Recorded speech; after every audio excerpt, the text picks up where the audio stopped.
रोहित सीलमपुर के एक छोटे से गांव में रहा करता था। उसको रंग बिरंगी चूड़ियां बेचना बहुत पसंद था। एक दिन वो अपने घर में रंग बिरंगी चूड़ियों को अलग अलग गुच्छे में बांध रहा था। तभी उसकी माँ गुस्से से बोली, रोहित, कब तक तू अपने इस बचपने में लगा रहेगा? बहुत हो गई तेरी मनमानी। अब ये सब चूड़ियां बेचना छोड़ दे और अपने पिताजी के साथ खेती में हाथ बटा। माँ, तू तो जानती ही है मुझे इन चूड़ियों को बेचना कितना पसंद है। मुझे बस यही काम करना है, मुझे खेती नहीं करनी। अरे उसके लिए पिताजी हैं ना।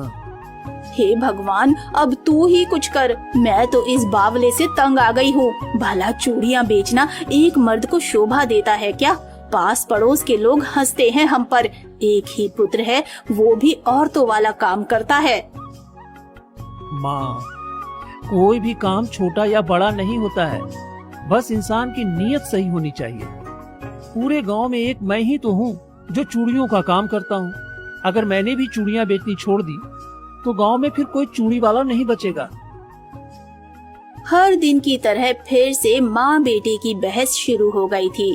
राधा ने अपना सिर पीट लिया और रोहित घर से निकल गया। चूड़ी ले लो चूड़ी, रंग बिरंगी चूड़ी, आँखों की चमक, ओठों की मुस्कुराहट, चेहरे की रौनक, हाथों की सजावट, रंग बिरंगी चूड़ियों वाला। चूड़ी ले लो चूड़ी, रंग बिरंगी चूड़ी। वो अपनी मधुर आवाज में गाते हुए चला जा रहा था। तभी एक लड़की ने उसको रोकते हुए कहा, क्या आपके पास मेरे हाथ की चूड़ियाँ होंगी? हाँ दीदी, बिल्कुल होगी। पर मेरी माँ तो कहती है मेरे हाथ बहुत ही पतले और हड्डी वाले हैं, इनमें कोई चूड़ी नहीं खिल सकती और ना ही चढ़ सकती है। दीदी, देखने के नजरिए पे बात होती है। अगर आपके हाथ में मेरी चूड़ी सुंदर चढ़ गई और खिल भी गई तो फिर आप क्या करेंगी? नहीं भैया, मुझे नहीं लगता मेरे सूखे हड्डी वाले हाथों में चूड़ियाँ खिलेंगी। आखिर चूड़ी तो गोल गोल कलाइयों में ही खिलती है। रोहित ने देखा पिंकी काफी उदास हो गई थी। चूड़ियों को देख के रोहित ने अपनी पोटली जमीन पर रखी और उनमें से एक सुंदर सा चूड़ियों का गुच्छा निकालकर लड़की को देते हुए कहा, दीदी, अगर ये चूड़ी आपके हाथ में न आई या न खिली तो मेरी ये सारी चूड़ियाँ आपकी हो जाएंगी। फिर आप इनको बेच भी सकती हैं और तोड़ भी सकती हैं। पिंकी को ये सुनकर बड़ा अचंभा हुआ। उसने अपनी कलाई आगे कर दी। रोहित ने पिंकी के हाथ में चूड़ियाँ बड़े आराम से चढ़ा दी। उसकी दोनों पतली कलाइयाँ चूड़ियों से भर गई थी।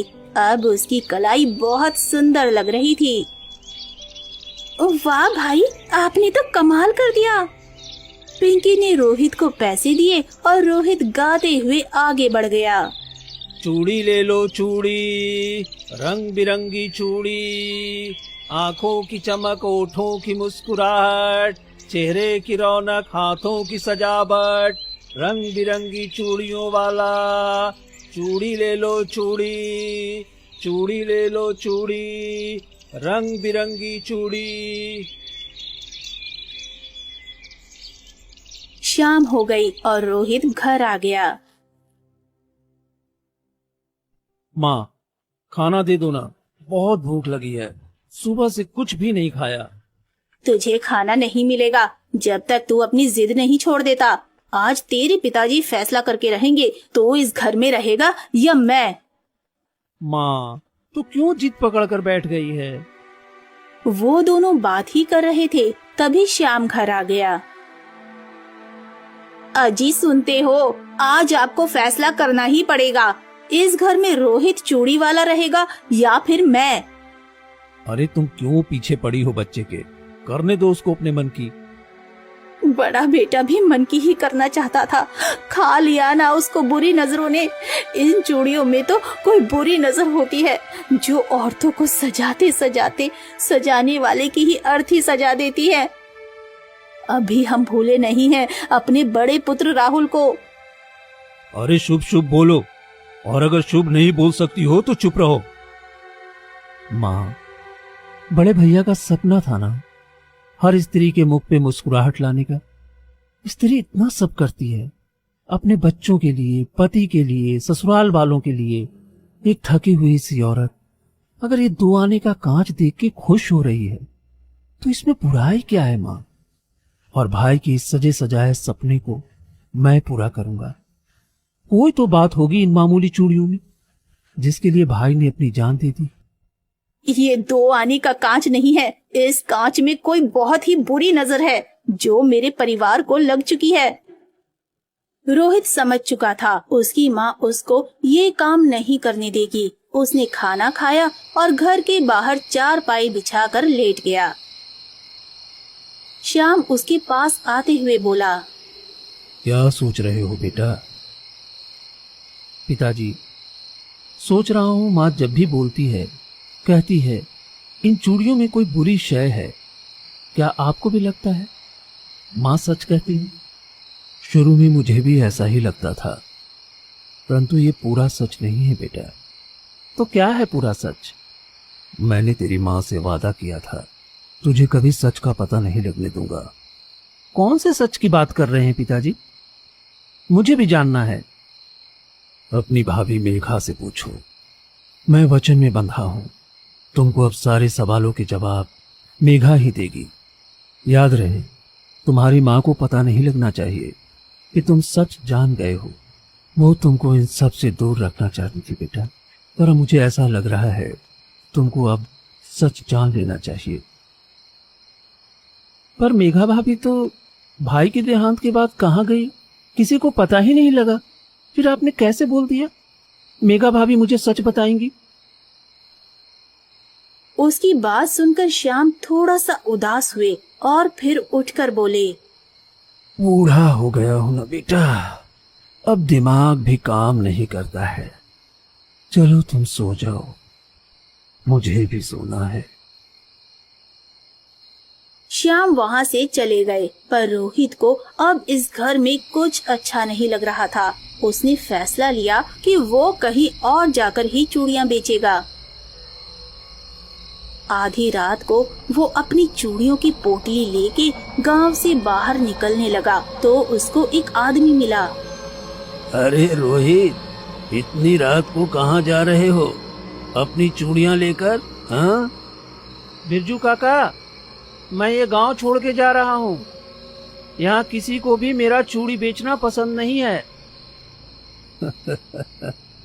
अरे अगर जाना है तो जंगल के उस पार जाना, जहाँ तुमको फरनोश नाम का एक सुंदर राज्य मिलेगा। वहाँ चूड़ियों की बड़ी अच्छी कीमत मिलती है। जब इतना धन कमाओगे तो तुम्हारी माँ भी खुश हो जाएगी और परिवार की खुशियाँ लौट आएगी। हाँ बिरजू काका, आपका बहुत बहुत धन्यवाद, परंतु आपको ये सब कैसे पता? और इतनी रात को आप कहाँ से आ रहे हो? वो तो मेरी भैंस खुल के जंगल की तरफ भाग गई थी, बस उसी को ढूंढने गया था। और रही बात फरनोश की, तो ये बात तो सारा गांव जानता है। हाँ। इतना बोलकर बिरजू वहाँ से चला गया और रोहित उसी तरफ बढ़ गया जहाँ का रास्ता बिरजू ने बताया था।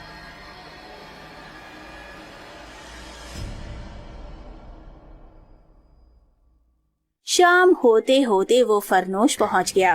वो एक पेड़ की छांव में जाके बैठ गया। एक औरत उसके पास आई। बेटे, क्या इस गांव में नए हो? हाँ मासी, मैं तो सीलमपुर गांव से आया हूँ। सीलमपुर? इतनी दूर से, पर क्यों? और इस पोटली में क्या है? मासी, इस पोटली में चूड़ियाँ हैं। मुझे चूड़ियाँ बेचना था, सुना है यहाँ अच्छा दाम मिलता है। क्या तुम चूड़ी वाले हो? हाँ मासी, पर इसमें इतना चौंकने वाली क्या बात है? चलो मैं तुमको बताती हूँ सबसे अच्छी चूड़ियों की कीमत कहाँ मिलेगी। मोहिनी रोहित को महल ले आई। महाराज, इसका कहना है ये सीलमपुर से चूड़ियाँ बेचने आया है। क्या तुम सच कह रहे हो? तुम सीलमपुर से ही आए हो? जी महाराज। राजा ने मोहिनी को इशारा किया और मोहिनी वहाँ से चली गई। चूड़ी वाले, तुम हमारे साथ आओ। राजा रोहित को लेकर राजकुमारी के कक्ष में आ गया। ये हमारी राजकुमारी सुकन्या है। ये बहुत बीमार है। वेदों का कहना है इसकी बीमारी ऐसी है जिसका कोई इलाज नहीं। परंतु इसी राज्य में एक जादुई चूड़ी है जिसकी खनक सुनकर ही राजकुमारी की बीमारी ठीक हो सकती है।